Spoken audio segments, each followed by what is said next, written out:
அஸ்ஸலாமு அலைக்கும் வரஹ்மத்துல்லாஹி வபரகாதுஹு. உஸ்தாதே, எங்கள் வீட்டில் எப்போதும் வறுமையே நிலவுகிறது.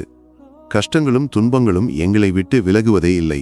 இவ்வாறு புலம்பல்களையும் கவலைகளையும் பகிர்ந்து கொள்ளும் பல பெண்களும் ஆண்களும் நம்மிடையேயே உள்ளனர். இந்த தீராத கஷ்டங்களுக்கு பின்னால் உள்ள காரணம் என்னவாக இருக்கும் என்று நீங்கள் எப்போதாவது யோசித்ததுண்டா? இவை ஒருபோதும் வெளியிலிருந்து வரும் காரணங்களால் உருவாவதில்லை. மாறாக நாம் அறியாமல் நம்முடைய சில அலட்சியங்களே இதற்கு காரணமாக அமைகின்றன. இத்தகைய விஷயங்களை பண்டிதர்கள் புத்தகங்களில் பதிவு செய்திருப்பதை நாம் காணலாம்.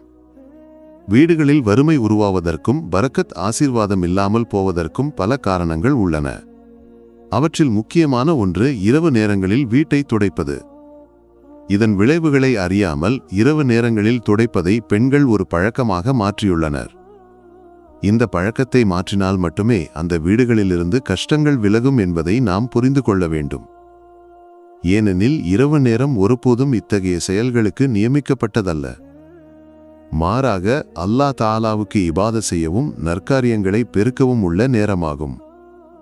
அதனால்தான் நபி ஸல்லல்லாஹு அலைஹி வஸல்லம் நம்மிடம் கூறினார்கள், இஷா தொழுத பிறகு நீங்கள் ஒருபோதும் பேச்சில் ஈடுபடக்கூடாது. நற்காரியங்கள் செய்ய நினைக்கவில்லை என்றால் விரைவாக படுத்து உறங்குங்கள்.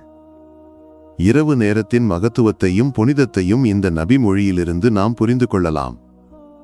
ஆகவே வீட்டை துடைப்பது போன்ற செயல்கள் இந்த நேரத்திற்கு ஏற்றவையல்ல.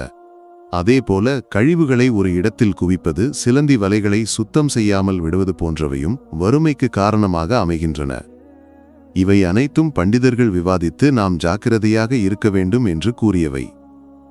இத்தகைய விஷயங்களை கவனித்து நமது வாழ்க்கையை முன்னோக்கி கொண்டு செல்ல வேண்டும். அல்லாஹ் சுப்ஹானஹு வ தஆலா நம்மனைவருக்கும் இதற்கு தௌஃபீக் வழிகாட்டுதல் அருள்வானாக. ஆமீன். இந்த வீடியோ உங்களை சென்றடைய காரணமானவர்களுக்காக பிரார்த்தனை செய்ய வேண்டும் என்று நினைவூட்டி இன்ஷா அல்லாஹ் மற்றொரு வீடியோவுடன் பின்னர் சந்திப்போம்.